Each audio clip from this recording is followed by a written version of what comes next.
Hey guys, Jason here with, you guessed it, another Duel Masters video. We managed to hit our sub goal, and given how the gameplay videos are still a while away, here are the DM-13 analysis videos as promised. This will be the first in a 3-part series where I give my thoughts on DM-13's impact on the game in a timeline where DM's global release included sets 1 to 13 rather than just 1 to 12. In today's video, I'll be going over some of the key cards in DM-13, and in the next 2 videos, I'll talk about how some of these cards might have affected the meta decks. Before we jump in, I just want to quickly go over a few things surrounding DM-13. The main reason I'm so fascinated by this set is because it concludes the Holy Fist Saga, which is DM's third block of sets that already includes sets 10, 11, and 12. DM-13 also notably introduced enemy multi-civ cards, which open up new synergies for the game, and it introduced the sympathy keyword, which reduces a creature's cost for each creature of a specified race you have in the battle zone. Like many other sets, it also brought some very iconic cards with it, and speaking of which, our first card is Judgment of the Flames, Spear, and Water's Blade, or Judgment for short. At first glance, you can already tell this is a very strong card. I think many TCG players would point to this card if they were to argue that DM-13 did not belong in the TCG, or does not belong in the TCG. Unsurprisingly, this card immediately saw widespread use in Bombazar and Ruby Deckout in the OCG, and it was Hall of Famed 1 about a year after its release. It was eventually banned, and then later unrestricted after power creep caught up with it. An errated version also saw some play in DM Plays, but it came out a bit later than the TCG era cards, so it wasn't considered super broken.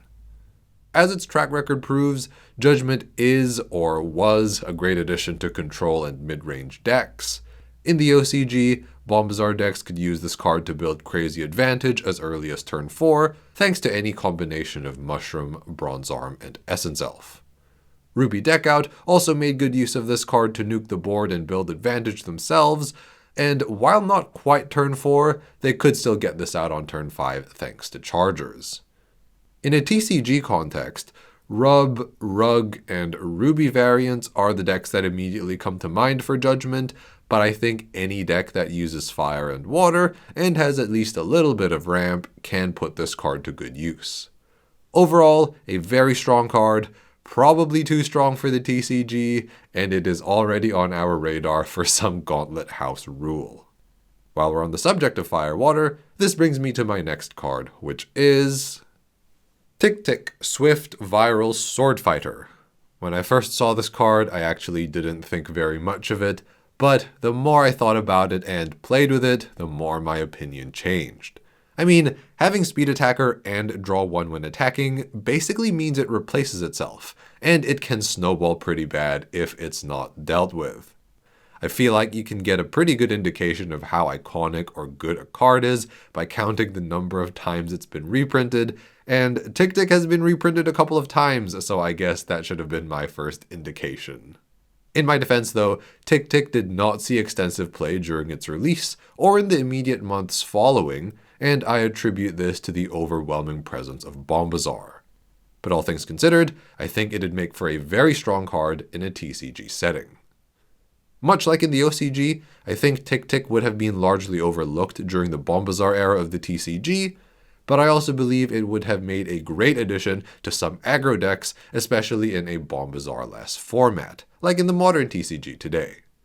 The already strong Rug aggro is a clear example of a deck that could have benefited from this card, and in my opinion, DM-13 released a lot of aggro-centric fire and water cards, so I think we could have seen the emergence of a Fire-Water Rush or Fire-Water aggro as a deck, which Tick Tick would of course have been a part of.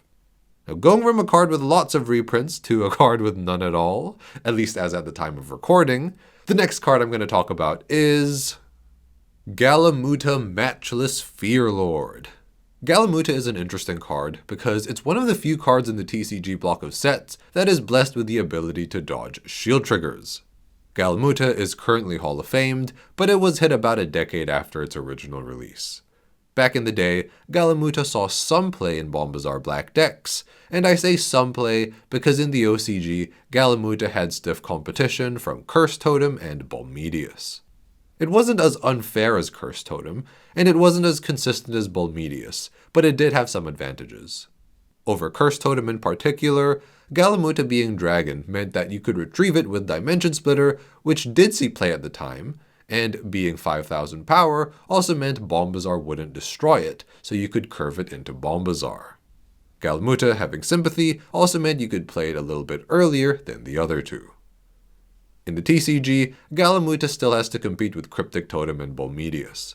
I don't think it would have fared better than Bolmedius or just straight Bombazar in the DM-13 timeline, but I think it could have found its way into some other decks, especially in a more creative setting.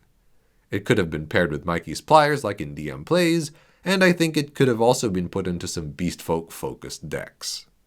I also think it would have seen play as an alternate finisher in modern control decks, since some already play high counts of Bronze Arm and Sky Sword, like Foremost Control and Fortress Burn.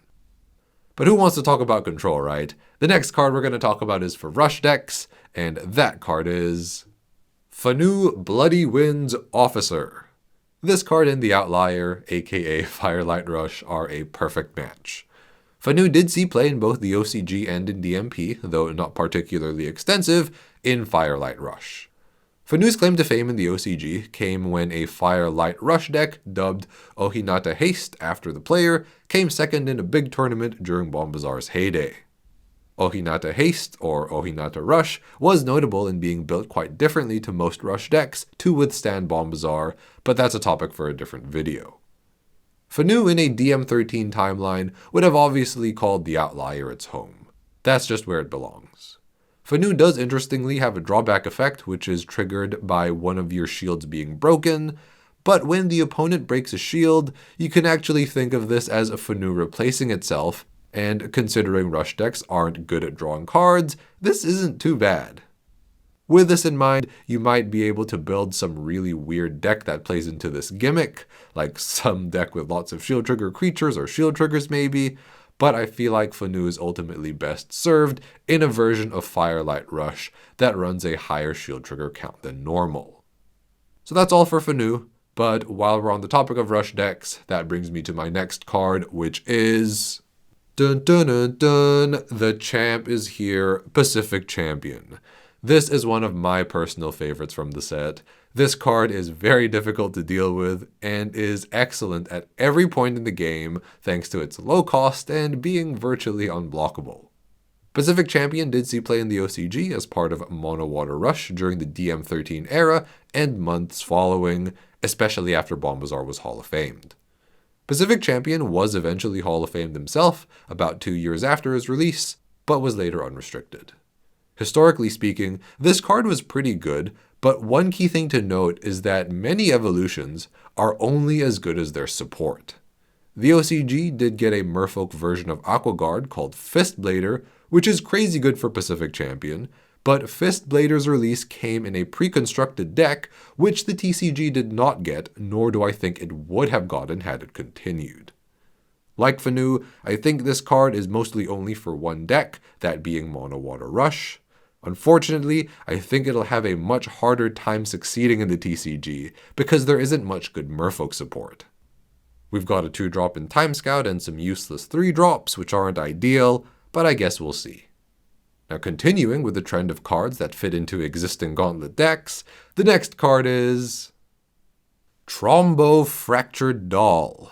This is another one of my favorites from the set. It's honestly such a shame this card wasn't printed in DM-12, not only because I think it would have been a great addition to Wave Strikers, but I also don't think it would have made them unreasonably good in a TCG setting. In the OCG, Trombo did see play in Wave Striker decks, though they only really hit their stride come set 14. This coincided with Bombazar's restriction to 1, slowing the format down, and the release of some universally good cards that boosted Wave Striker consistency, like Shaman Totem and Hellscrapper. But the Wave Striker colors also meant that they could play Bombazar themselves, so I guess there's that too. Trombo also saw a lot of play in Wave Striker decks in DMP, though they admittedly operated much differently. Obviously, this card is only going to see play in Wave Striker decks. I don't think Trombo fundamentally changes how Wave Strikers are built or played in a TCG setting, but it's obviously a great consistency booster as an additional 2-drop at the start of the game, as well as a resource generating card later on. Trombo's effect notably lets you retrieve any creature, not just Wave Strikers, so it drives especially well with the deck since you can use it to grab a Fallen Mistreus, or one of your spicy techs like Cryptic Totem, Bombazar, etc. So all of the cards I've covered so far are pretty much guaranteed to make an appearance in either the follow-up DM-13 analysis videos or in Season 3. But there are still a few more cards I want to talk about.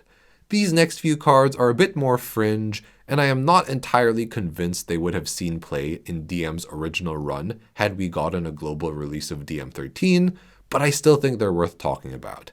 So next, we have Stronghold of Lightning and Flame, or Stronghold for short. I think this is a really interesting and cool card because it's one of the few TCG-era shield triggers that deals with multiple opposing creatures. It doesn't have that high of a ceiling since it stops 2 attacks maximum, but it is at least able to properly remove one creature and unconditionally stop another. Going by its performance in the OCG and in DMP, it's not so spectacular, but I like it nonetheless. In a TCG setting, I think this card could be worth trying in mid-range decks that use the colors, and I also think this card would be suitable in Wave Strikers as a stand-in for Burst Shot or Hell Scrapper. But Stronghold isn't the only funky multi-civ shield trigger removal spell I wanted to discuss. Next up is the Grave of Angels and Demons, whose name I love, by the way. Like Tick Tick, I wasn't impressed when I first read this card, but I eventually came around to it, especially after learning of its many reprints. Ha ha. It admittedly saw little to no play in the OCG during its release and in the months following, but a slightly adjusted version did see some play in DMP. All things considered, I think this card has a high ceiling and is a very interesting addition to the modern TCG format. I feel like this card is highly situational, so I find it very comparable to Scarlet Sky Terror, where it's low in utility but high in impact. In some situations, it's a brick, and cards comparable in function are almost always better. But when it works, it's amazing and just wins you the game. I think this card would be phenomenal for control decks in an environment where you have a good idea of what you're up against. All good decks are built for consistency, which entails several repeat cards, and this card aims to punish that philosophy. And even if the opponent knows about the card in your deck, they are still constantly having to play around the threat, which is a big win in my opinion. In the modern TCG, I feel like a well-timed Grave could wreak havoc on Foremost Control, Survivors, Wave Strikers, and especially Hydro Hurricane, as these decks take their time to attack and benefit from having multiple copies of the same creature out. So yeah, this is a control card. For the final card, we're going back to the opposite end of the spectrum. The next card is Jasper the Stubborn. I like how this card combines the effects of 2 base set cards, Deadly Fighter Braidclaw and Aqua Soldier, and I think on paper this card is actually quite good. Jasper saw little to no play in the OCG during the DM-13 era and months following, but it did at least see some play in DM plays for a while. All things considered, I think Jasper could be a very good rush or aggro card in a modern TCG setting. Jasper is blessed with a cheap cost and built-in recycle effect, so I think it is notable in being annoying for control to deal with. I think that modern TCG players would have messed around with the card if we got DM-13 in the TCG, and I feel like it would suit Rug aggro or the newly emerged Firewater Rush / aggro like I talked about earlier. So that brings me to the end of the list of cards I wanted to cover in this video. But this list is not the full list of cards we're wanting to cover in Season 3. DM-13 gave us a lot of new toys to play with, and while some of them aren't as competitive as the cards I just talked about, I still think there are a lot of cool cards worth using. You know us, our philosophy is to balance creativity and viability, and we're looking to apply that to Season 3. So I'm not going to give away all the secrets just yet. You'll have to stay tuned for next year. I hope you're excited for Season 3, but until then, Thanks for watching, stay safe, and we'll see you guys next time.